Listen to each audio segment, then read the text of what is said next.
Hello maman et bienvenue sur Balance ton accouchement, le podcast qui recense les histoires d'accouchement, qu'elles se soient bien ou mal passées, car toute histoire mérite d'être entendue. Vous écouterez ici des parcours faciles ou difficiles, des expériences uniques et surtout de la bienveillance et de la sincérité. Alors que tu sois maman, futur papa ou simplement intéressé par l'accouchement et par ce qu'il fait traverser aux femmes et aux hommes, tu es le bienvenu par ici. Moi, je suis Rebecca, maman de 2 enfants et complètement bouleversée par les accouchements et la maternité. Alors, sans plus attendre, voici le nouvel épisode du jour. Alors, bonjour, merci de me rejoindre pour ce nouvel épisode du podcast. Alors, pour commencer, est-ce que tu pourrais te présenter, s'il te plaît, en me donnant ton prénom, en me disant combien d'enfants tu as et quel âge ils ont ou il a, et en ajoutant tout ce que tu aurais envie. Alors, moi, je m'appelle Mélanie. J'ai un enfant à moi qui a 10 mois, une petite fille.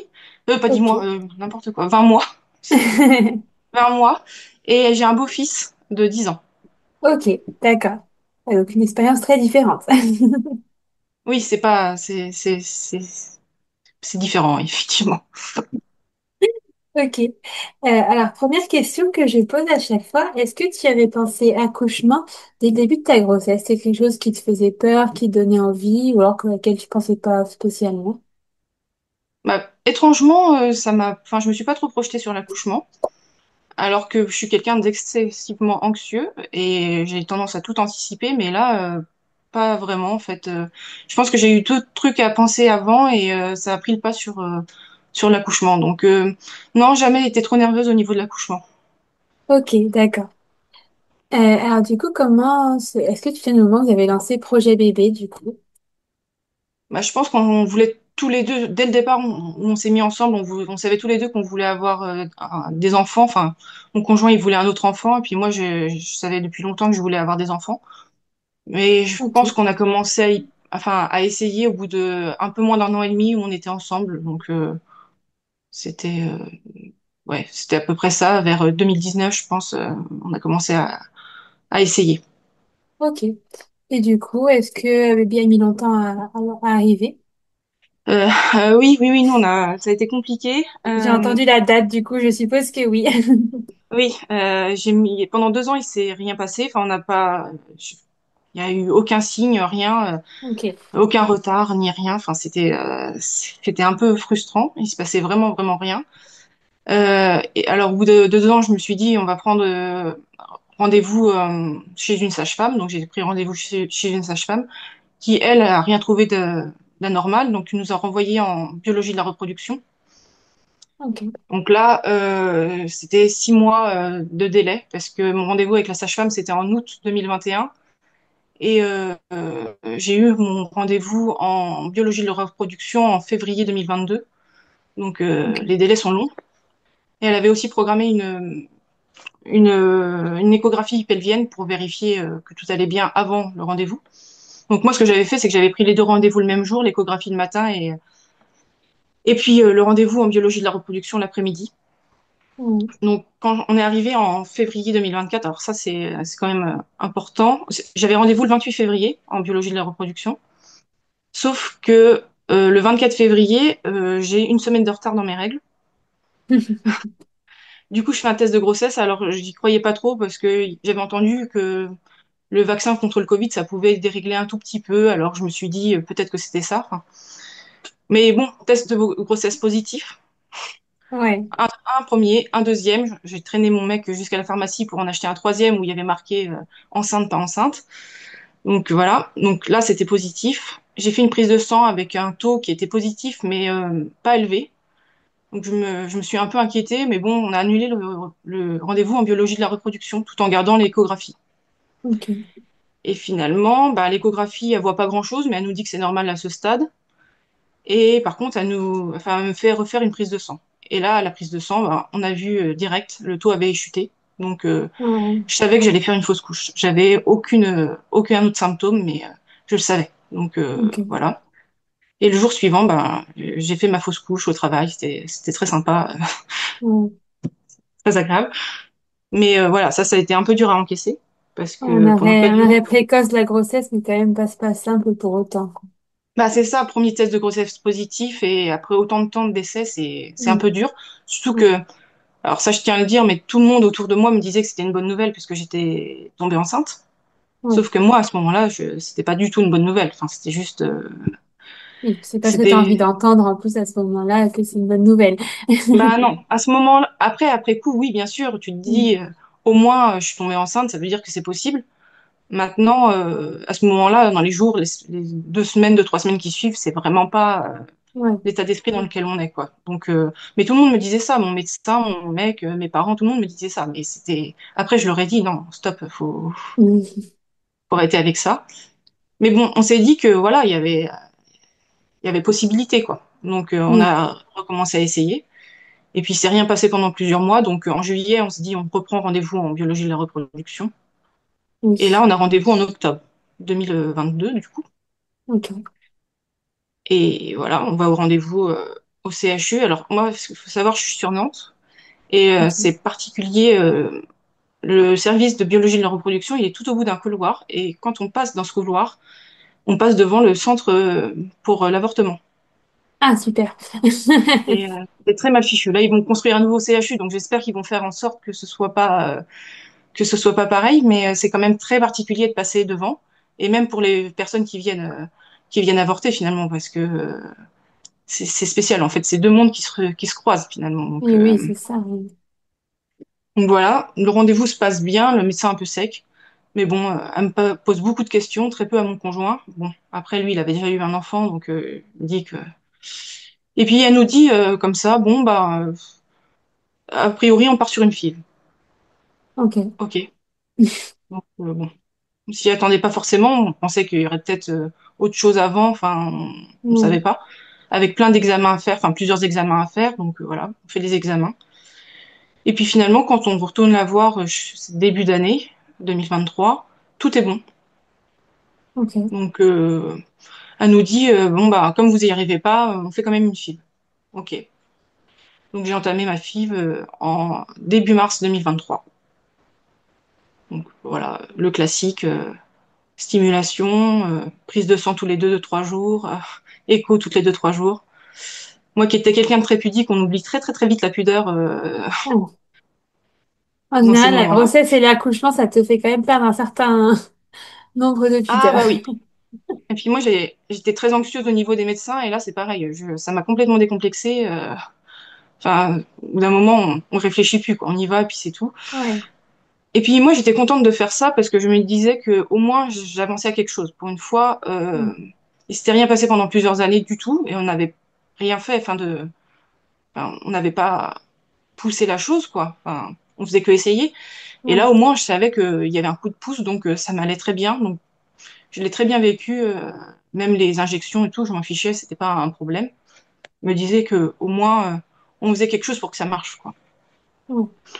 Donc voilà, il se passe quoi, 10 jours, 15 jours, et puis au bout de 10, 15 jours, on me dit, bon, bah voilà, ponction ovocitaire, donc je vais faire ma ponction ovocitaire, et ça se passe très bien. J'ai même réussi à plaisanter avec le médecin, parce que j'étais dans les vagues complets, donc c'était amusant. Et puis ça se passe bien, on n'a pas eu grand-chose au niveau de. Enfin, ils n'ont pas réussi à avoir grand-chose, mais en même temps, suffisamment pour pouvoir mettre en culture, Ok. donc voilà.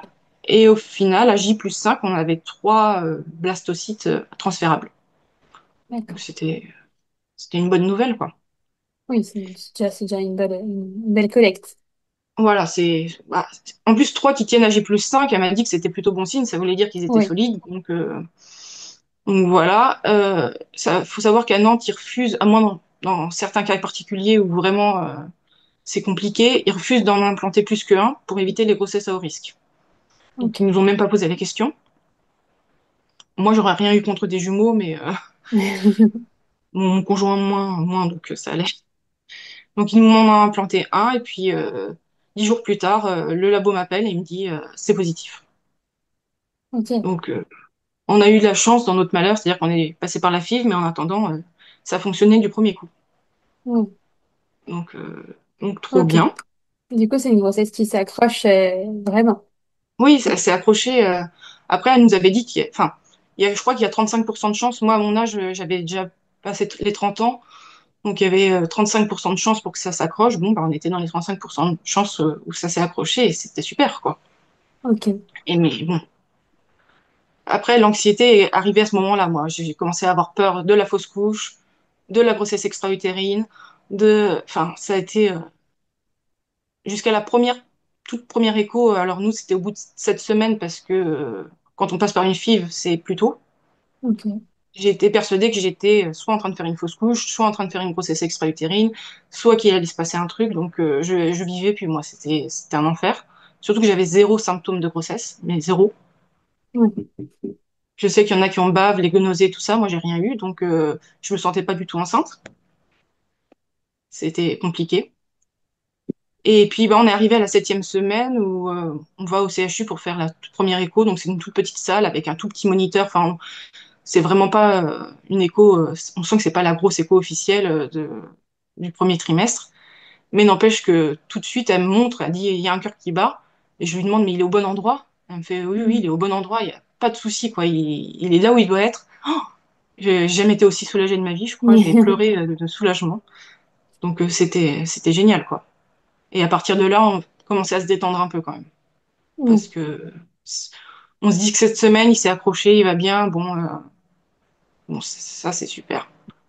Et puis bah après, à l'écho du premier trimestre, là, c'est la vraie écho avec le grand écran. Enfin, et là, c'est pareil, tout allait bien. Donc, t'es super content. On a pu aller annoncer à tout le monde. Alors, nos parents savaient parce que on avait fait le parcours, on leur avait dit quand même. Mm. Mais sinon, on l'a annoncé à tout le monde, on était fous de joie. Enfin, on l'a annoncé à mon beau-fils, il était super content aussi. Mm.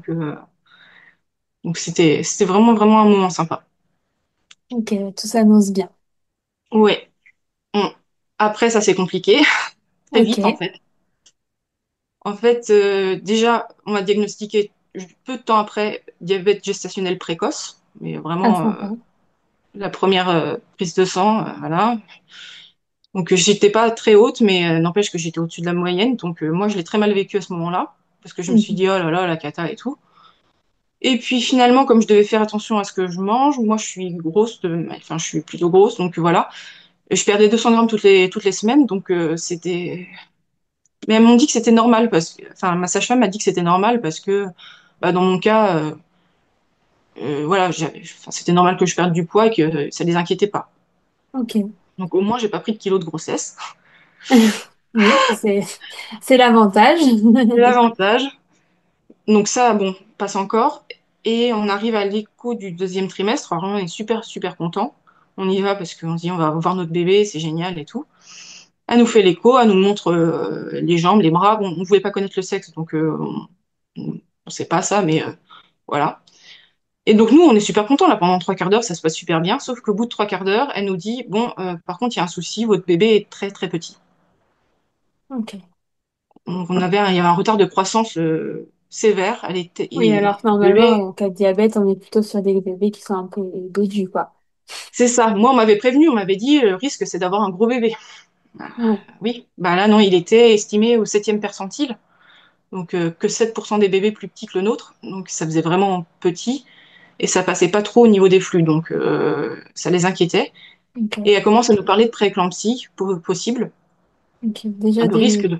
déjà dès Oui. maintenant, quoi. Ah bah oui, là, on était à la 22e semaine, je crois, donc Ok. elle nous dit que je suis pas en train d'en faire une, mais elle nous dit qu'il faut surveiller. Et elle nous Oui. donne un rendez-vous avec un gynéco la semaine suivante pour qu'il refasse l'écho et qu'il voit avec nous. Donc lui, Ok, pareil, il refait d'accord. l'écho, 5e percentile, il nous dit. Donc Mm. c'est vraiment du tout petit, Vraiment, petit, petit bébé. vraiment Ouais. petit, ouais. Et là, lui, il commence carrément à nous dire, bah, on préférait éviter qu'ils naissent entre la 24e et la 26e semaine parce que on a du mal à les sauver à ce moment-là. Ok. Alors, on se prend un bon coup sur la tête. Et moi, à partir de ce moment-là, ben, je vais compter les jours, les semaines. Tous les Ouais. jours, je vais attendre de sentir le bébé bouger. Et je vais dire bienvenue à tant de semaines plus tant de jours. Parce que à minuit, j'attends. Ok. Et quitte à le réveiller pour le sentir bouger, parce que j'ai besoin de ça, parce que je suis hyper Ouais. Ça angoissée. devient une obsession à aller savoir si ça Ah, va. horrible. Mais déjà, je suis hyper anxieuse moi de base, alors là, Mm. ça a augmenté mon anxiété. Après, ma sage-femme libérale m'a mis direct en arrêt le travail, parce qu'elle a dit la prééclampsie, on rigole pas avec ça. Je voyais une endocrino pour le diabète gestationnel. Elle m'a prescrit un monitoring fœtal par semaine. Ok. Ma sage-femme nous dit, bon, la préparation à l'accouchement, on la fera pas en collectif, on la fait juste avec vous et on la fait en accéléré parce qu'il y a des risques d'accouchement prématuré. Ok. Donc voilà, Ouais, donc tout finalement, le climat anxiogène s'installe autour de toi qui est déjà stressé. Donc forcément, oui, mais en même temps, je me disais que finalement, je me suis retrouvée à aller 2 fois par semaine chez ma sage-femme pour, mm, euh, pour faire des contrôles. Donc, elle me faisait prise de tension, plus les urines pour vérifier s'il y avait des protéines rapport à la prééclampsie, oui. plus le monitoring fœtal, puis ensuite 2 monitorings fétaux par semaine. Ok. Mais finalement, ça me rassurait parce que ben, je me sentais surveillée et puis je me dis, s'il y a un problème, tout de suite, ça va être pris à temps, en fait. Oui. Donc, pour moi, c'était très rassurant, finalement, Ok. tout ce côté médical. Et puis, j'entendais le cœur de mon bébé battre 2 fois par semaine. Par contre, les cours de préparation à l'accouchement, j'ai complètement... Enfin, je les ai faits, mais je sais pas, je sentais que ça allait pas me servir à grand-chose. Je sais pas, il y avait un truc où je me disais, ouais, d'accord, j'ai fait aucun exercice. Enfin, très mauvais élève, vraiment très mauvais élève. Ouais, tu sentais que ça t'échappait un peu. Ouais, ça m'échappait parce que je pensais vraiment à autre chose. Moi, tout ce que je pensais, c'est il faut qu'il s'accroche, faut qu'il grossisse. Et j'allais toutes les 2 semaines à l'hôpital pour faire soit un Doppler, soit une échographie de croissance Ok. pour vérifier que tout allait bien. Et il me faisait monitoring aussi à chaque fois. Enfin, c'était quand même assez lourd médicament parce que moi, je refusais qu'ils viennent à la maison. Je préférais me déplacer parce que je trouvais ça plus simple, en tout cas chez ma Mhm. sage-femme. Donc voilà, c'était compliqué. À un moment donné, chez ma sage-femme, elle me prend ma tension 4 fois de suite. Elle me dit, bon, j'appelle le CHU, vous avez une tension élevée. Ok. Je sais pas à combien de semaines j'étais, peut-être à 28, je sais pas. Enfin, elle nous envoie au CHU. Donc là, on y a passé 5 heures. Ils ont été obligés de me piquer 6 fois pour réussir Ah ouais. à avoir du sang. Heureusement que je fais pas de malaise, moi, pendant que qu'on me fait des prises de sang, mais je pense que eux, ils étaient pas fiers parce que ils aiment pas piquer autant de fois, mais Oui, oui. à la fin, ils étaient en train de regarder sur mes chevilles pour voir s'ils trouvaient pas de veines. Donc, Ah c'était. ouais, on était à un stade. Non, moi, je suis un enfer à piquer. En plus, il faisait froid, donc forcément, ça aide pas pour les piqûres. Enfin, donc voilà, c'était 2 fois, j'ai été aux urgences gynéco pour vérifier, parce que 2 fois, Ok. ma sage-femme était inquiète. Mais bon, à chaque fois, ils m'ont renvoyé chez moi en me disant, oh, tout va bien, ok, bon, très bien. J'ai eu quelques fausses contractions parce que le stress, la fatigue, tout ça. Mais bon, finalement, tout allait bien. Et puis finalement, les semaines, elles ont commencé à passer et ça allait. Moi, je Ouais. comptais, alors j'en étais à un point, ça peut paraître horrible, mais je me disais, il faut pas que j'accouche avant la 24e semaine parce que même si j'accouche d'un bébé qui ne vit pas, je pourrais pas le mettre sur mon carnet enfin, mon livret de famille. J'en étais Ouais, à ce on se point-là. Moi, j'étais raccroche à ce tellement qu'on dans le peut négatif. aussi. Ouais. Donc voilà, c'était vraiment horrible. Bon, on a passé les 24 semaines, on a passé les 26 semaines, on a passé les 28 semaines. Je fais, ah bon, ça va. Ça allait, c'était pas fou, les examens étaient pas fous, mais c'était pas catastrophique non plus. Ouais. Et on arrive finalement aux 32 semaines, donc troisième écho. Donc là, c'est pareil, on va à l'hôpital, on est super content, on se dit, bah ça va, les derniers examens étaient bons, donc on y va. A fait l'écho, et à la fin, elle nous dit, bon, bah, je suis désolée, mais je dois vous hospitaliser. Parce que Ok. ça passait plus entre le cordon et le bébé. D'accord. Ce qu'il faut savoir, c'est qu'on était dans une situation un peu particulière, puisque j'avais attrapé le Covid 3 jours avant. Ok. Donc la situation vraiment. Ouais, c'était pas cool, hein. Pourtant, moi, je sortais quasiment pas, mais je pense que c'est mon conjoint qui avait dû l'avoir au boulot, et enfin, lui, il était asymptomatique, mais il me l'avait refilé. Ok. Donc, elle m'hospitalise en grossesse à haut risque. Elle me fait les corticoïdes pour maturer les poumons du bébé. Ça Ouais. fait très mal, ça, je trouve, et j'ai eu très mal. Ok. Ouais, c'est bien de le dire parce que personne n'a jamais dit que ça faisait mal. Ben, je trouve que la Ouais. piqûre, pour le coup, le liquide, quand il passe, il fait mal, hein. Ok. Ok. Et c'est bien de le dire. Mais après, c'est que 2 piqûres, hein. C'est une piqûre une Oui. fois, puis 12 heures après, je crois qu'il y en a une deuxième. Mais voilà, donc je me retrouve en chambre de grossesse à haut risque, avec que mon conjoint qui a le droit de venir me voir. Ok. Les soignants qui viennent tous masqués, donc je reconnais personne, jamais. Et voilà, je suis toute seule. Enfin, franchement, sur le coup, je prends vraiment un coup sur la tête parce que en plus, on était en train d'acheter une maison. On devait déménager le week-end suivant. Mon beau-fils venait d'arriver en vacances. C'était les vacances de la Toussaint. À la période. On avait prévu que je pourrais être hospitalisée. Donc, pour la signature de la maison, j'avais fait une procuration. Ok. Mais voilà, donc je me retrouve là-bas à devoir avoir 3 cycles de tension par jour. Là, c'est ils mettent le brassard de tension et puis pendant une demi-heure, ils prennent la tension toutes les 5 minutes. Ok. Voilà, ça c'est 3 fois par jour. 3 monitoring fétaux par jour. Un vers 10h30, un vers 16h et un vers 22h30. Ouais. Et là, j'apprends, moi, enfin, je leur demande ce qui est normal, ce qui est pas normal sur le monitoring, parce que je veux savoir, en fait. Je veux savoir à quel moment je dois m'inquiéter si jamais je vois que le cœur du bébé commence à chuter ou quoi. Donc, ils m'expliquent que jusqu'à 100, ça va. Si ça descend en dessous de 100 et surtout que ça remonte pas, là, ils s'inquiètent. Vraiment. Ok. Ok, donc c'est important pour la suite. D'accord. Voilà, ça se passe. Il se passe 5 jours comme ça. Et puis le 5e jour, j'ai le médecin qui vient me voir dans ma chambre et qui me dit bon, bah, pour moi, les examens sont bien. On va pouvoir, moi, je pense, faire sortir demain. Ok. Ok. Et du coup, le flux était revenu entre le cordon et le bébé, du coup? Ils avaient pas refait de Doppler, donc je devais en faire un le D'accord. lendemain. Ok. Mais tous les monitorings étaient bons. J'avais pas une tension trop élevée. Les urines, c'était bien aussi. Enfin, les protéines, il n'y avait pas de souci. Donc, pour elle, elle trouvait que tous les voyants étaient ouverts et qu'il n'y avait pas de raison de me garder à l'hôpital. Ok. Elle me dit, mais par contre, il faut que j'en parle en conseil, enfin, avec d'autres médecins pour valider la sortie. Et elle s'en D'accord. va. Et moi, je le vis super mal. Je veux pas sortir. Ok. Toi, t'es rassurée d'être dans un milieu. Ouais, je me disais, si je sors, on ne peut pas surveiller, on surveillera moins. Et s'il y a un problème, Ils sont euh, là-bas.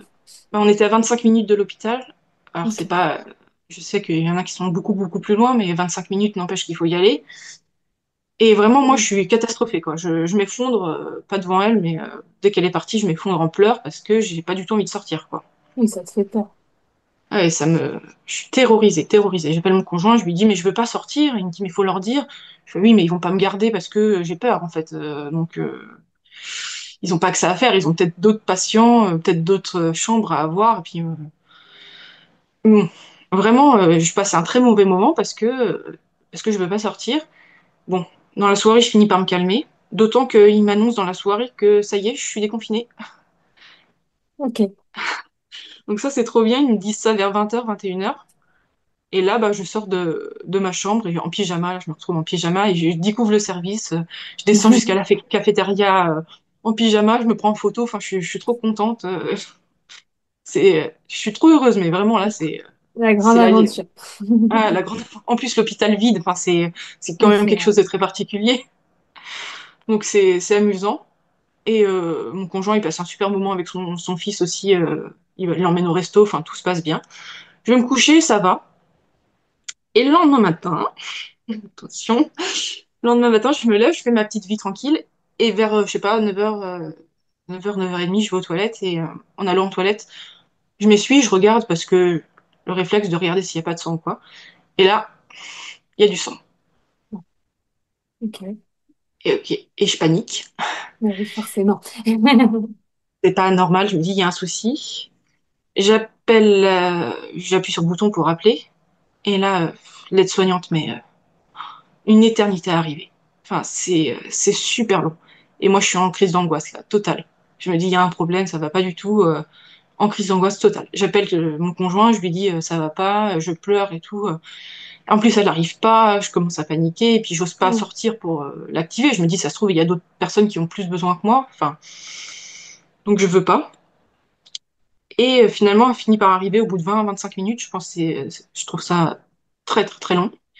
Je me fais gronder parce que j'ai osé tirer la chasse d'eau dans les toilettes ah, par ok. réflexe. C'est vrai qu'on n'y pense pas forcément. Ah bah non, c'est un réflexe de tirer la chasse d'eau quand on va aux toilettes. Oui, Et elle me dit bon bah tant pis, je vous mets sous monitoring maintenant. Ok. ok. Bon, elle pose le monitoring, elle s'en va, elle me fait si il y a un problème, vous nous appelez. Et là, D'accord. je fixe le monitoring et très vite, très vite, je me rends compte qu'il y a un souci. Parce que le cœur du bébé qui était dans les 140, 150, il commence à descendre.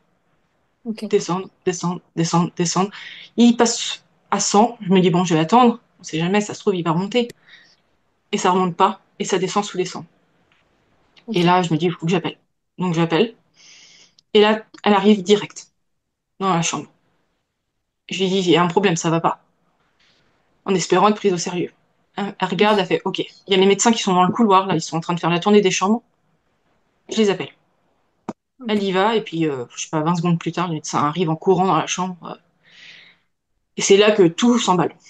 Parce qu'elle se précipite sur moi, elles prennent l'échographe et commencent à faire une échographie. Et là, je les entends. C'est la panique. C'est un peu comme si j'étais pas là, finalement, parce qu'elles sont concentrées sur ce qu'elles regardent. Oui. Et elles disent, oui, il y a plus de liquide. J'avais pas perdu les os du tout. Enfin, il y avait plus de liquide, quoi. Pourtant, j'avais rien perdu, donc c'était. Moi, j'étais là, oh, c'est bizarre, quoi. Oui, Le surprise. placenta est tout petit et le cœur du bébé ralentit. Ok. Donc, Ok. rien ne va. Non, mais c'était. Non, rien n'allait. Il y en a une qui me donne mon téléphone, qui me dit, appelez votre conjoint, vous allez peut-être accoucher aujourd'hui. Surtout qu'en théorie, du coup, quelques heures plus tôt, t'aurais pu rentrer chez toi. C'est ce qu'il s'avait dit, du moins. Ah, c'est ça, c'est Ouais. ça. Je me dis, ça se trouve, juste après la tournée des chambres, ils faisaient leur petite réunion et puis ils validaient ma sortie. Ouais, c'était tout à fait Ok. possible. Après, peut-être, ils m'auraient fait faire un autre examen, je ne sais pas, mais oui, j'étais pas loin de sortir de chez moi. Vraiment, j'étais à Oui, quelques c'est heures de ça. sortir de chez moi. Donc, j'appelle Clément qui décroche et qui était en voiture avec son fils. Il s'apprêtait Ok. à l'emmener chez mes parents pour continuer le déménagement. Et il me dit, il me prend pas du tout au sérieux. Enfin, pas à la Ok. rigolade, mais il se dit, elle est encore en train de paniquer pour rien. Oui. Et à la limite, il est agacé, quoi. Enfin, il se dit, c'est bon, quoi. Enfin, elle est en train de se stresser alors qu'il n'y a rien de spécial, quoi. Et je lui dis, mais Clément, enfin, il y avait deux médecins, une infirmière autour de moi. Je lui dis, il faut que tu viennes, en fait. Il faut que tu viennes. Je suis pas toute seule, c'est pas ma tête. Non, je suis pas en train de paniquer pour rien cette fois. Enfin, après, c'est un peu comme l'histoire de Pierre et le loup, finalement. On crie, enfin, à force de paniquer pour rien, au bout d'un moment, les gens nous Ah, prennent puis un peu peut-être moins que au si sérieux. pris dans le déménagement, son fils et tout ça, peut-être qu'il s'est dit, non, mais enfin, c'est bon, j'ai autre chose. Je lui en veux pas, hein, je lui en veux pas parce que, oui, forcément, hein, me connaissant et puis avec le contexte qui va autour, évidemment, il a dû se dire, bon, en plus, la veille, je lui avais dit que j'allais pouvoir sortir, donc il- c'était pas, Oui. c'était pas évident que ça allait mal tourner, quoi. Donc il me dit, bon, bah, ok, j'arrive. Et j'ai regardé, hein, quand même après. J'ai mis 1 minute 20 à le convaincre qu'il fallait qu'il vienne à l'hôpital. Donc voilà, et c'était vraiment important. Je vois, donc je raccroche, je vois les médecins. Il y en a une qui arrache, je sais pas pourquoi ça m'a marqué ça, cette image, et arrache mon chargeur de téléphone, le balance sur le lit, et je me dis, oula, je vais peut-être pas revenir dans la chambre tout de suite. Et ils m'embarquent dans le lit, dans les couloirs, et elles parlent entre elles, et quasiment pas avec moi finalement, parce que elles sont trop occupées, elles sont toujours en train de faire l'échographie tout en marchant. Enfin, c'est vraiment, je sais pas, c'est vraiment le chaos, quoi. À un moment donné, enfin, j'étais dans le chaos là, et puis enfin, je me laissais porter, mais d'un seul coup, je me dis, mais mince, il se passe quoi? Et Oui. enfin, je lui demande au médecin, je lui dis, mais est-ce que mon bébé va mourir? Et là, elle me regarde, elle me dit, vous savez, madame, si on veut, dans 10 minutes, il peut être là. Ok. Je fais, ok. Donc, il me monte aux urgences gynéco. Et là, il y a encore plus de monde qui arrive autour de moi. À un moment donné, apparemment, ça s'est calmé, mais ça, je m'en souviens pas trop. Ils m'ont mis dans une salle, mais pendant peut-être 2 minutes, parce que j'ai aucun souvenir de ça. Parce que le cœur était remonté un peu, bon. Et puis, ils m'ont ressorti de la salle. Et là, j'ai vu le médecin sortir son téléphone de service et dire au téléphone, faut venir, on a une césarienne en code rouge. Ok. Là, j'entends code rouge. Moi, j'ai énormément regardé Urgence. Je sais ce que ça veut dire, ce genre de choses. D'accord. Et je Ouais, m'étais un peu t'avais renseignée. conscience. T'avais conscience de ce qui se passait. Oui, mais alors je savais pas trop comment ça allait se passer finalement parce que code rouge, je savais pas. Enfin, moi j'avais eu zéro contraction, mais genre vraiment rien, aucune, à part les fausses contractions quelques mois avant là, mais zéro contraction. Donc c'était très très particulier. On me dit enfin, que je vais accoucher alors que il s'est rien passé. Enfin, Ouais. il y a un médecin qui arrive.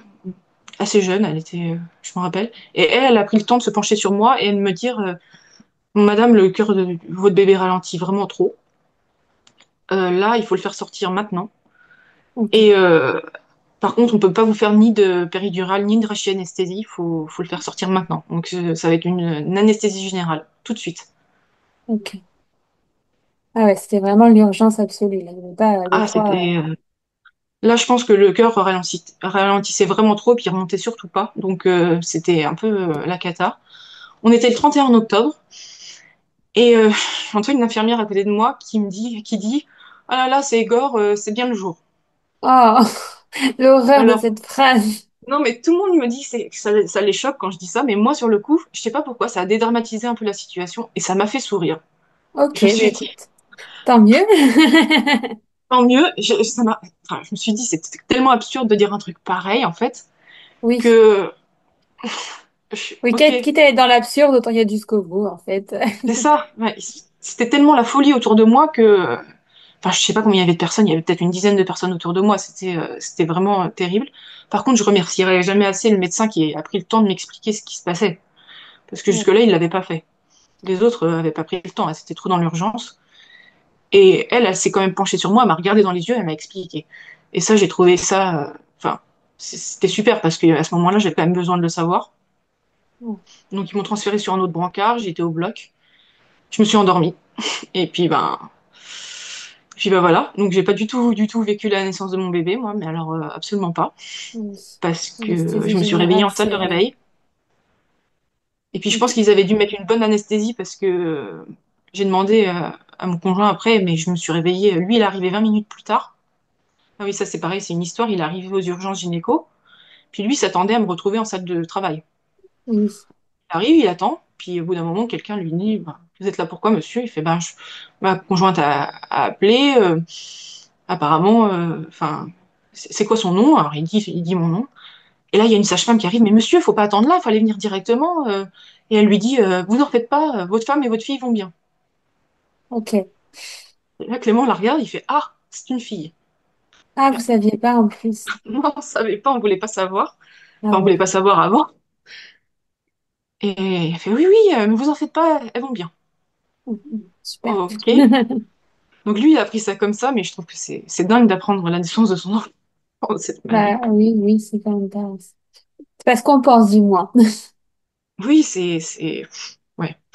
Du coup, ils l'ont emmené en salle de réveil où j'étais encore endormie. Donc je pense que j'ai mis peut-être trois quarts d'heure à me réveiller quand même parce que ça a été un peu long.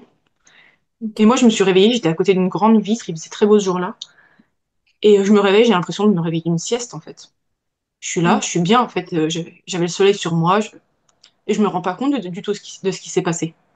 Et t'as Je me confiance dis, que ouais. t'as accouché du coup à ce moment-là? À ce moment-là, non. Et puis je retourne la tête et je vois mon conjoint qui est un peu avachi sur le lit, enfin à moitié couché avec la tête dans les mains. Et puis il me regarde, il me sourit et il me dit, ça c'est la plus belle phrase de ma vie, il me dit, on a une fille et elle va bien. Ah, Et je suis émue à chaque fois que je le dis. oui. Et là je le regarde, je fais, c'est trop bien, c'est trop bien. Alors moi j'avais pas vraiment de préférence pour une fille ou un garçon, mais là d'un seul coup je me dis, mais en fait c'est ce que je voulais une fille quoi. Ouais. Je sais pas pourquoi. Et il me dit, on l'appelle comment? Ah Parce oui. que on hésitait entre deux prénoms et il l'avait pas dit. En fait, il voulait que ce soit moi qui dise le prénom qu'on avait choisi. Il avait appelé nos parents pour leur dire que le bébé était né, mais il a dit le bébé est né. Il n'a pas dit si c'était une fille ou un garçon. Il voulait que je sois la première à le savoir. Et vraiment, c'est trop beau, quoi. Enfin, Ouais. Oui, l'attention qu'il a eue quand même, alors c'était l'urgence absolue, c'est vrai que c'est beau ouais. quand même. Ah oui, non, mais il a été super. Donc je le regarde et puis d'un seul coup, enfin, on hésitait vraiment entre deux prénoms. Je le regarde, je fais bah, on l'appelle Sibylle.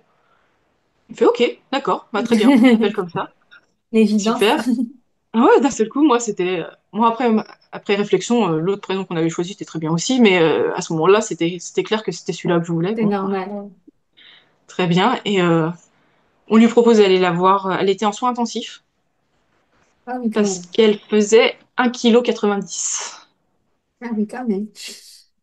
à 32 semaines plus 6 jours. Donc, je crois que le poids moyen à ce stade, c'est 1,6 kg ou 1,7 kg. Non, c'est... Donc, elle était vraiment très, très, très Petite. petite. Mm. Donc ils l'ont emmenée en soins intensifs. Il m'a demandé si je voulais bien rester toute seule. Moi j'étais shootée, donc il y avait pas, enfin il y avait pas de souci. Je l'ai Oui. laissé, puis je voulais qu'il la voie. Mais Donc en il y a général, été. les mamans sont plutôt en train de dire, va vers le bébé, va vers le bébé, tant pis. C'est ça. En plus j'étais bien entourée. Il y avait Oui. des infirmiers. Enfin, donc il a été la voir. Il a pu faire du pot à pot avec elle. Alors ils n'ont pas été obligés de l'intuber, donc ça c'était bien. Par contre elle avait un gros masque sur le visage. Ok. Elle était nourrie par sonde. Des D'accord. perfs aussi pour la remonter parce que voilà, hein, c'était pas évident non plus. Mm. Donc voilà, moi j'étais en salle de réveil et là ce qui était un peu dur, c'est que c'était une grande salle de réveil avec plusieurs mamans qui étaient là. Je pense que Ok. c'est les mamans qui accouchent par césarienne qui se retrouvent là dans cette salle. Et sauf que elles, enfin il y avait des paravents, mais elles avaient quasiment toutes leurs bébés avec elles Ok. parce Ouais. que parce que ben toutes les césariennes sont pas aussi intenses que la mienne. Ouais. Du coup, elles avaient toutes leurs bébés avec elles et j'entendais «Oh, félicitations madame, 3,7 kg». J'étais là, Ouais. la mienne, elle fait pas 3,7 kg, quoi. Ouais, puis elle C'était un n'est peu pas dur à là aussi. vivre. Je pense que psychologiquement, quand tu es accouché, pas avoir ton enfant, ça reste quand même une épreuve. Ah, c'est un peu dur, ouais. Bon, enfin, je pense que la première heure, ça a été parce que j'étais trop dans les vapes. Enfin, finalement, Ouais. je crois que j'étais juste heureuse que ma fille soit née, qu'elle soit en vie, déjà, pour commencer, et Oui. puis en bonne santé. Donc, Clément est revenu avec, je lui ai dit, montre-moi des photos. Donc voilà, elle était toute petite. Il lui avait mis un petit bonnet. Enfin, je suis ok, super, trop contente. J'appelle mes parents. Apparemment, j'avais une voix de déterré au téléphone. Oui, c'est une fille, elle s'appelle Sybille. J'étais trop contente. Enfin, et je raccroche. Et il se passe un peu de temps. Et là, d'un seul coup, je sens que ça va pas, que je saigne. Ok.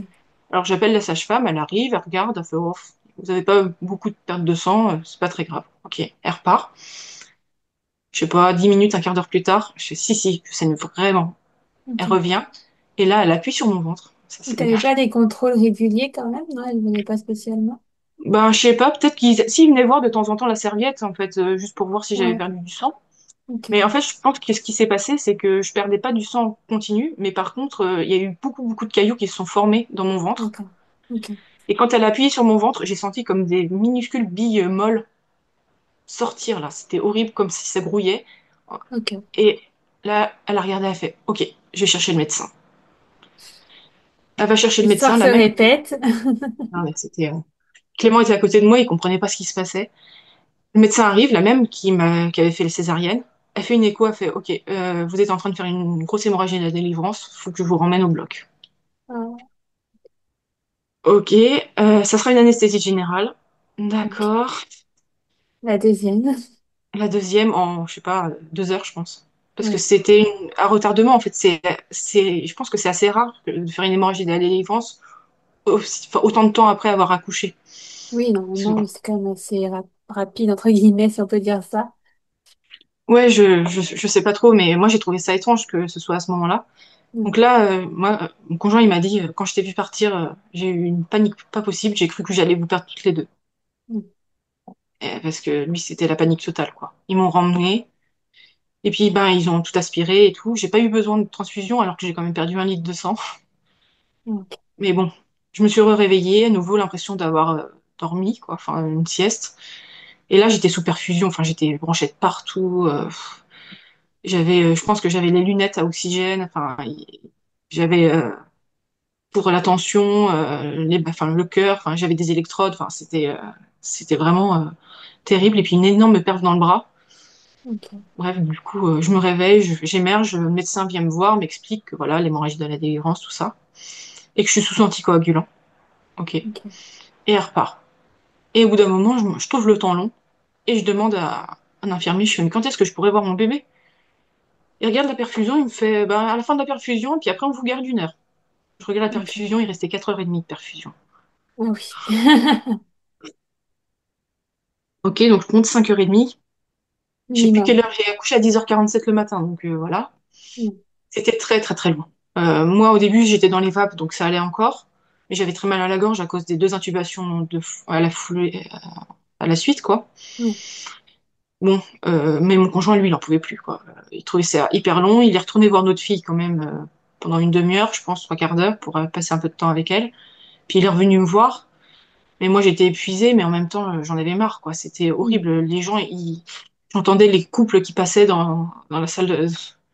Enfin, il y avait un turnover, quoi. Mais moi, je restais là et eux, ils partaient et moi, je restais là, quoi. Donc, les bébés qui pleuraient, j'entendais les urgences à côté, les gens qui criaient parce qu'il y avait une urgence. Enfin, c'était... Et ce jour-là, il y a eu énormément d'accouchements. Mais vraiment énormément d'accouchements. Si bien que finalement, à minuit et demi, ils me disent, bon, bah, on va pouvoir vous emmener. Il était minuit et demi, ça faisait plus de 13 heures que ma fille était née. Ouais, c'est ça. C'était tellement long. Et ils m'ont emmenée en soins intensifs, donc toujours sur mon lit, juste avec ma blouse. Enfin, c'était. Et on est arrivé là dans le service des soins intensifs. C'est très particulier parce que ma fille était dans une chambre sans fenêtre, dans une énorme couveuse. Enfin, quand on pense couveuse, on s'attend pas à voir un truc pareil, je pense. C'était vraiment la grosse couveuse avec, enfin, toute fermée, quoi. Oui, surtout un Et kilo, elle devait être toute petite à l'intérieur encore. Ça fait encore plus ah bah, elle était l'impression minuscule, hein. d'immensité. Puis on voyait pas grand-chose parce qu'elle avait un gros masque sur le visage, un bonnet. Euh, Elle était emmaillotée. Oui. Euh, donc voilà. Par contre, la puéricultrice, super gentille. Vous voulez la voir? Donc je la vois, ok. Vous voulez la prendre sur vous? Je la regarde, je peux. Enfin, c'est possible ça de la Mm. prendre sur moi? Elle fait, bah oui, oui, vous pouvez. Elle la sort hyper délicatement et elle me la pose sur moi, mais elle était, c'était une crevette, quoi. Elle était minuscule. Ouais, un bébé souris, quoi. Enfin, Ouais. enfin, on s'attend pas à voir des enfants aussi petits, quoi. Et pourtant, elle respirait, elle était là, et avec ses mains, avec ses grands doigts, là, c'est toujours un peu impressionnant, mais sur moi, en train de respirer, elle était bien. La puéricultrice qui nous propose tout de suite, vous voulez que je vous prenne en photo tous les trois? Mm. Ah ouais, super, ok. Mais là où ça m'a fait mal, c'est que je me suis dit que moi, j'ai pas vu ma fille le jour de sa naissance. Oui. Elle est née le 31 octobre, je l'ai vue le 1er novembre. Parce qu'il était minuit et demi, donc oui, forcément. Ouais, c'était, je crois que la photo, elle a été prise à 1 heure du matin, donc ça a été, Non. ça a été un peu dur de se dire que, ben oui, j'ai pas rencontré ma fille le jour où elle est née, quoi. Ouais. Au bout d'un moment, ils m'ont ramené en chambre. Clément n'a pas pu rester avec moi parce qu'il fallait qu'il retourne voir enfin, la famille, tout ça pour les rassurer et tout. Et puis son fils aussi.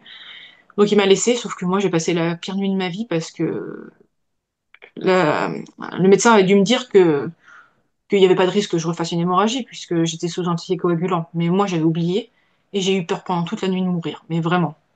Oui. Toute la nuit, je me Ouais. suis dit, je vais faire Légèrement une hémorragie. traumatisée de l'expérience quand même, donc ça se comprend. Bah ouais, je pensais pas, puis en fait si, et surtout que là Mm. je me disais, je veux pas mourir maintenant quoi. J'ai ma fille, elle est là, et j'ai enfin ma fille, et je veux qu'elle grandisse avec moi à ses côtés et tout.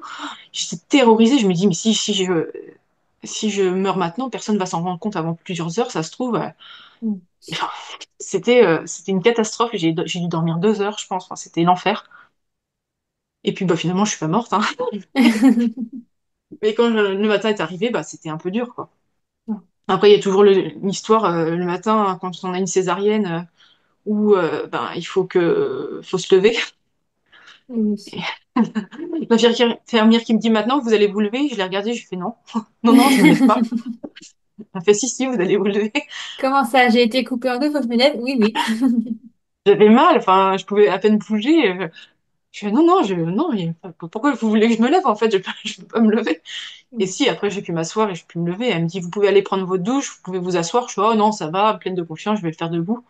Une fois arrivée à la douche, je fais non, je veux On va bien. s'asseoir. C'est bien une chaise sinon. Hein, Après, j'ai plus voulu bouger de mon fauteuil pendant 4 jours. Donc, Ok.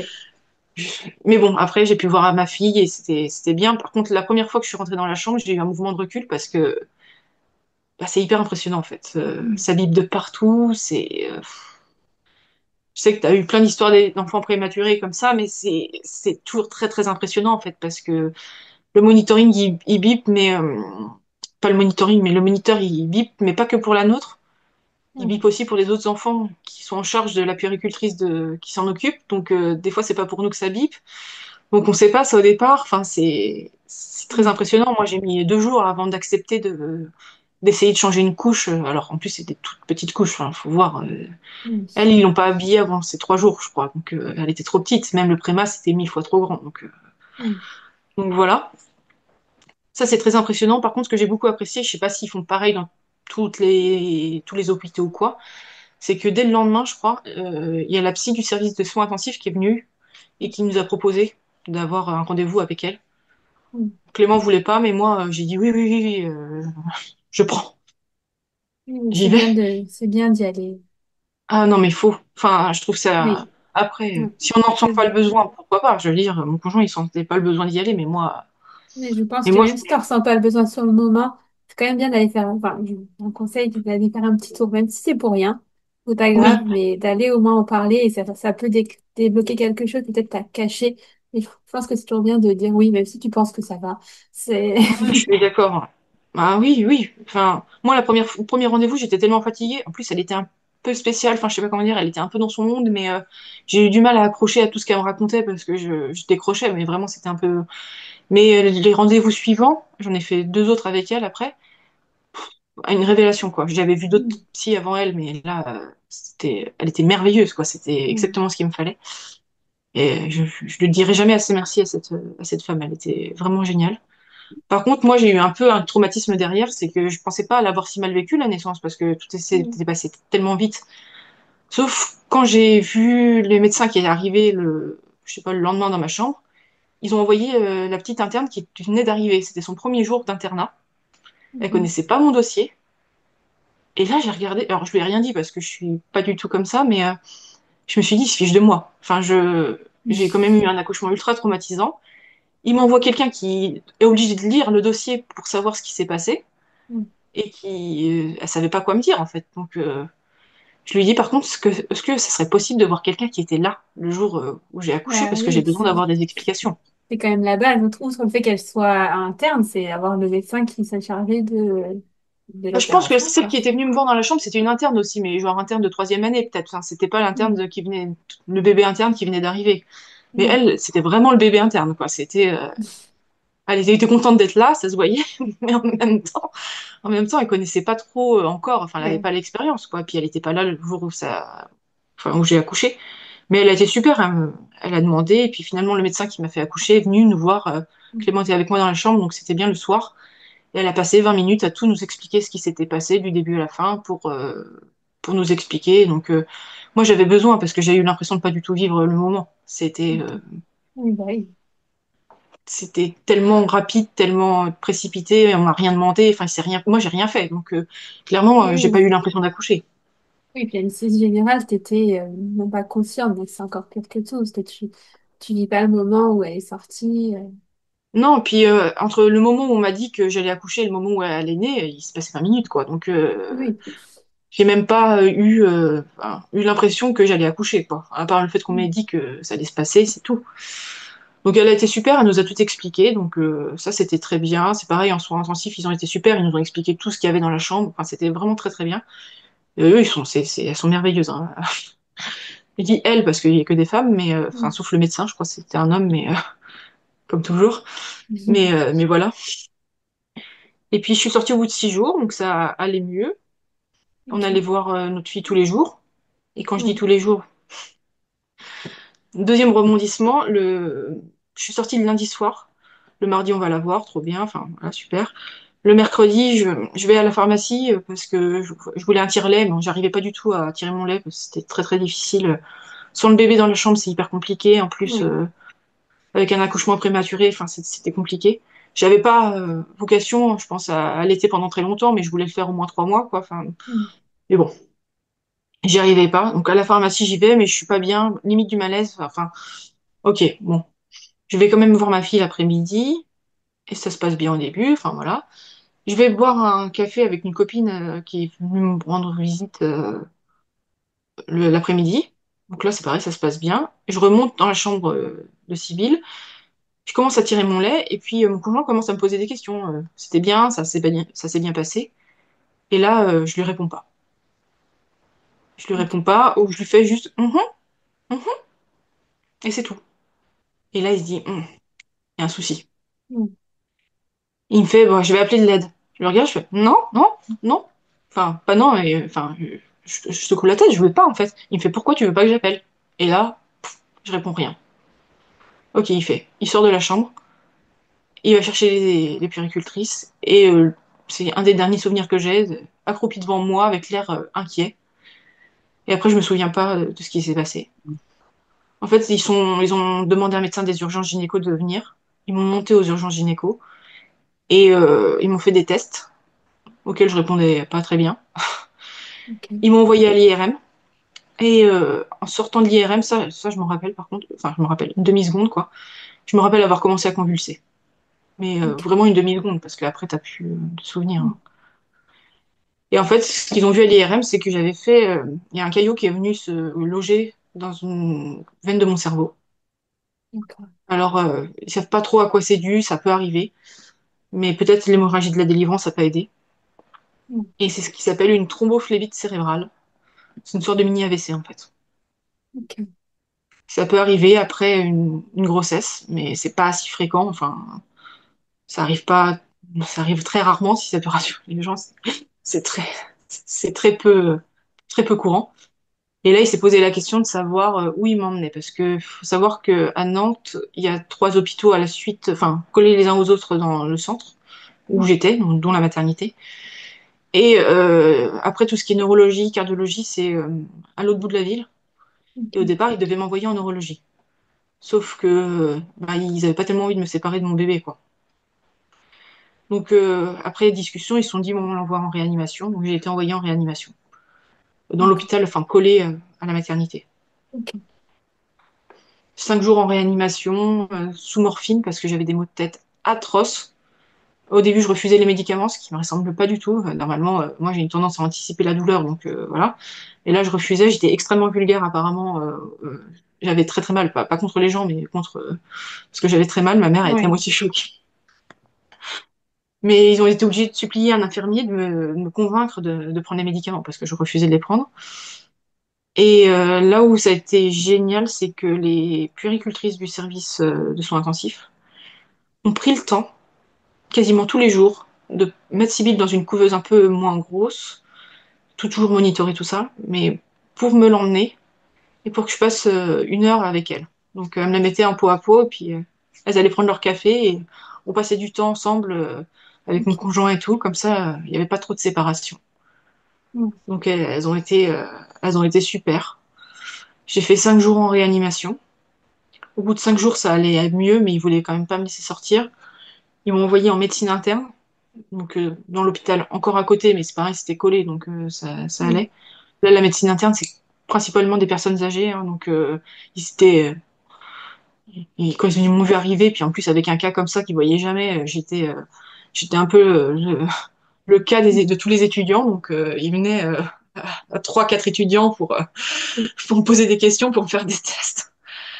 Donc ça, c'est pareil, c'est particulier, mais et c'est pareil, ils étaient contents, ils voyaient un bébé arriver Oui, oui, ça quand change. ils demandaient à ma mère, mais est-ce qu'elle vient aujourd'hui, Sybille? Oui, oui, elle va venir, en fait. Ils étaient trop contents de voir un bébé. Et je suis restée encore 5 jours là-bas. Et pour te dire l'état de fatigue, quand je suis sortie de l'hôpital, je suis rentrée chez moi, j'étais épuisée, j'avais plein de trous de mémoire. Je me souvenais très peu de choses. Et j'étais, mais alors, épuisée physiquement, c'était une horreur. Du coup, on n'a pas été voir autant le bébé qu'on voulait parce que j'étais trop fatiguée. En fait, il fallait que je me repose. Et ça faisait beaucoup de route, ça faisait 1 heure de route aller-retour à chaque fois, donc Ouais. c'était vraiment fatigant. Un jour, on était dans sa chambre et on s'est dit, bon, on va quand même aller prendre l'air un peu. On va aller dans le centre-ville de Nantes et on va y aller. Enfin, Clément, il me dit, on y va à pied ou en tram? Je suis, bah, à pied, c'est pas loin, c'était quoi, 500 mètres. Le temps d'arriver là où on voulait aller, j'étais épuisée, j'ai dû faire une pause de 25 minutes avant de pouvoir reprendre. Enfin, et j'arrivais à me concentrer sur rien. J'ai eu l'impression d'avoir perdu la moitié de mon cerveau à ce moment-là. Donc, heureusement, j'ai pu revoir la psy qui m'a expliqué que c'était normal, qu'il ne fallait pas que je panique, que voilà, c'était une situation normale. Mais ça, c'est très traumatisant Oui. parce qu'on n'est pas là complètement pour son bébé et que bah, on sait pas trop ce qui s'est passé, quoi. Enfin, il n'y a pas trop d'explications à ça. J'ai vu le neuro après, il m'a expliqué que ça pouvait arriver, que voilà. J'ai refait une IRM, il n'y avait pas de séquelles, donc ça a touché une zone du cerveau qui n'était pas importante. J'ai eu de la chance, ça aurait pu. Ok. Donc voilà. Donc voilà toute l'histoire. Et finalement, Sybille est rentrée à la maison. Alors, elle devait être naître le 27 décembre. Il nous avait dit que qu'elle devait rentrer le 27 décembre, du coup. Finalement, elle allait tellement bien. Alors, elle a été transférée entre-temps de soins intensifs en néonat, donc ça allait mieux. Elle était dans la chambre avec un petit garçon qui faisait genre 2 fois son poids, je pense, qui avait des soucis respiratoires, lui. Et elle est rentrée à la maison, elle faisait pas 2 kilos, quoi. Elle faisait 1,970 kg, je crois. Donc c'était vraiment encore du tout petit bébé. Mais elle est rentrée le 4 décembre. Donc elle est rentrée beaucoup plus tôt que prévu. Ok. Et ça, c'était super. Bon, après, Ouais. elle est quand même retournée à l'hôpital un mois après parce qu'elle a chopé. On a fêté Noël en famille, ce qu'on n'aurait pas dû faire. Elle a chopé une bronchiolite Ah, à 6 jours d'âge corrigé. Donc donc on c'est s'est retrouvé en pédiatrie pendant 6 jours avec elle. Ça, c'était traumatisant aussi. Mais bon, c'est encore une autre histoire. Mais c'est un peu le problème avec les enfants prématurés, c'est que ils sont plus fragiles que les autres et puis il faut vraiment oui, surveiller, quoi. oui, Mais la forcément. pédiatre de la PMI, en fait, on est allé pour son premier vaccin et elle nous a dit non, non, je fais pas le vaccin, je vous envoie en pédiatrie parce que aux urgences pédiatriques parce que ça va pas. On n'était pas rendu compte. Ouais. Mais un bébé qui tousse de 2 mois, c'est pas normal, il faut l'emmener, il faut l'emmener aux urgences Ouais. pédiatriques, hein. Ah, puis Surtout du à coup, cet elle âge-là. a peut-être été prise à temps, elle a peut-être vu dès la période assez nouvelle de la maladie, donc au moins. Oui, oui, parce que oui, finalement ça allait. Mais bon, 6 jours quand même, et puis ils lui ont remis les lunettes pour respirer, ça c'était dur. Ils lui Ok. ont remis une sonde aussi, et ça c'était pas facile. Puis en Ouais. pédiatrie, on peut pas rester à deux, donc dans la chambre, donc on alternait. Enfin, c'était pas du tout évident. Je m'en suis voulu à mort d'avoir fêté Noël en famille, mais bon, c'est comme ça. Après, Mm. maintenant elle va bien. Après, je suis pas sortie pendant 4 mois. Je pense que la première fois que je l'ai sortie, après c'était au mois d'avril, quoi. Donc on allait juste dehors pour se balader, mais on n'allait Ouais. pas ailleurs. Enfin, chez mes parents, puis dehors, et puis c'est tout, quoi. Mais maintenant, elle a 20 mois et elle est en pleine forme. Et bon, après, ça reste un tout petit bébé, là. Elle a pas encore, elle fait pas encore 9 kilos, quoi. Donc, alors qu'elle a 20 mois. C'est un Oui. tout petit bébé, mais elle pète le feu. Donc, Mm. donc tout va bien. Ouais. Donc voilà, Elle c'était s'est bien notre. remise du coup 20 mois plus tard de ses péripéties. Ouais, ça a été, ça a été. Après, oui, j'ai eu un retour de couche un peu compliqué, mais sinon ça a été. Mais sinon, ouais, c'est pas un truc que j'ai envie d'aborder là tout de suite, mais ouais, ça a été un peu long au début, jusqu'au mois de mars, avril, ça a été un peu difficile. Et puis après ça, je me suis reposée. Il faut savoir que j'ai eu droit à l'AJPP, l'allocation journalière de Ok. présence parentale, C'est bien parce ça. que la pédiatre a estimé qu'elle était un peu fragile pour aller en crèche ou chez la nounou. Donc ça m'a Mm. permis de reprendre le travail qu'en septembre. Finalement, Ok. enfin, j'ai eu 10 mois avec elle. Ok. Donc ça, c'était bien. Ça m'a permis de me Ouais. reposer avant de reprendre le travail. Et puis de Et passer puis du te temps avec elle. ressourcer, C'était ouais, la c'est chance. ça, j'allais dire, profiter d'être toutes les deux en symbiose au moins. Ah bah ça, c'était trop bien. Ça, c'était trop bien. Tous les jours, on sortait. Enfin, si on avait la maison, on sortait. Je lui montrais les fleurs quand elles poussaient. Enfin, Ouais. c'était super. On a appris à se découvrir aussi. Et bah, pour le coup, la JPP, ça a été bien pour toutes les deux, quoi. Et puis elle, ça lui a permis d'éviter de choper tout ce qui passait aussi. Oui. Donc non, ça m'a permis de me reposer tranquillement et puis de pouvoir reprendre le travail dans de bonnes conditions aussi. Ok. Et toi, Ouais. 20 mois plus tard, comment tu vas? Aussi Bah, bien moi, ça va. physiquement que mentalement. J'ai l'impression parfois d'avoir encore perdu, enfin pas des neurones, mais j'ai plus de mal à me concentrer qu'avant, j'ai remarqué. Ok. Il m'a dit que c'était normal, j'en avais parlé au neurologue il y a quelques mois, là, quand je l'ai revu pour un contrôle. Il m'a dit que c'était normal que vu ce qui s'était passé, la thrombose, souvent les gens avaient un peu de mal à retrouver, enfin, avaient souvent pas des petits trous de mémoire, mais des soucis de concentration. Donc ça, dans le Ok. travail, c'est pas toujours évident. Hmm. Maintenant, physiquement, je suis bien, enfin, il y a pas de souci, je me suis remise.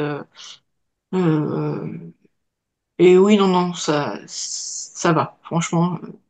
je m'en suis bien tirée, je pense. Je pense qu'on a eu de la chance dans notre malheur toutes les deux finalement, C'est parce ça, que à dans chaque ton fois, malheur, finalement.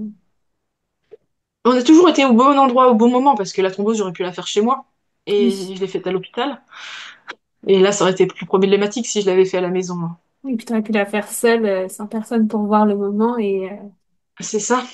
Là, j'étais à l'hôpital, il y avait tout le monde sur place, donc c'était bien. C'est pareil, quand le cœur du bébé, enfin de Sibyl a commencé à baisser, j'aurais pu être rentrée chez moi à ce moment-là, Hmm. mais non. Donc, donc c'était bien. Bah, écoute, merci beaucoup d'avoir partagé ce témoignage riche Ah, en rebondissements. ouais, t'as vu. Et voilà, C'est, même s'il y a de l'émotion, on sent que ça va quand même et que voilà, on peut oui, s'en ça va. sortir. Ouais. Mais même si ouais, c'est chargé en émotions, ce qui est normal. Hein. Après, tu vois, ça m'empêche pas d'avoir envie de faire un deuxième, éventuellement, Ok. Ouais. mais avec tous les risques que ça comporte, quoi. Mais voilà. Ok. Quelque chose qui pourrait être héréditaire, le fait qu'elle n'ait pas pris assez de poids. Donc on ne sait pas du tout. Non, ils savent pas, non, ils savent pas pourquoi. Pourtant, ils ont fait plein d'analyses, ils ont analysé le placenta et tout, et bon, apparemment, le placenta était pas de très bonne qualité, quoi. C'était juste ça. Par contre, il y a des risques de récidive. Si on en fait un deuxième, on a été consulté en rendez-vous préconceptionnel. Il nous a dit que si on voulait en faire un deuxième, il y avait, enfin, c'était grosse surveillance avec prise d'aspégique très tôt, et puis qu'il fallait qu'on se prépare à une naissance encore plus prématurée éventuellement, ou voire même à une IMG, enfin, dans le pire des cas, quoi. Ok. Donc après, bon, je suis pas non plus ultra fertile non plus, donc Ouais. puis j'ai 35 ans, donc on verra ce qui se passe. On tentera peut-être d'ici quelques mois, et puis on verra ce qui va se passer. Mais moi, dans l'absolu, j'aimerais bien en avoir un Deuxième. autre, quoi. Ok. Et ça me fait pas plus peur que ça. Par contre, mon entourage, si, ils sont pas rassurés, Ouais. mais bon, voilà. Ok. Bah, merci beaucoup à toi De pour ce rien. récit et je pense il peut accompagner les mamans. Donc, merci Ouais. d'avoir partagé ça. J'espère que je fais peur à personne, parce que je suis quand même pas une publicité ambulante pour, pour l'accouchement. Non, mais au contraire, c'est bien de partager si jamais des mamans sont dans ta situation, mettons une maman qui est actuellement en plein service de néonat ou de réanimation et de se dire, bon, bah, ok, celle-là, elle a 20 mois, elle est en vie, tout va bien, donc malgré tout ça, Ah on peut oui. s'en sortir. Même quand ils sont tout petits, hein. Enfin, ils sont Ouais, super compétents. Moi, à l'hôpital, foncez, enfin, ils sont super, quoi. Donc, ouais, d'ailleurs, enfin, je les aime tellement au service, au CHU de Nantes, je les aime beaucoup, quoi. Ils sont formidables. ouais. Bah, écoute, merci à toi et puis Pas de je te rien. Bah, souhaite une merci à bonne toi. journée.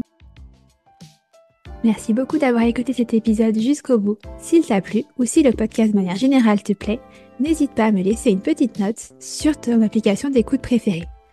5 étoiles, ce serait l'idéal. Et pour découvrir d'autres histoires aussi passionnantes qu'intéressantes, rendez-vous mercredi prochain. À très vite!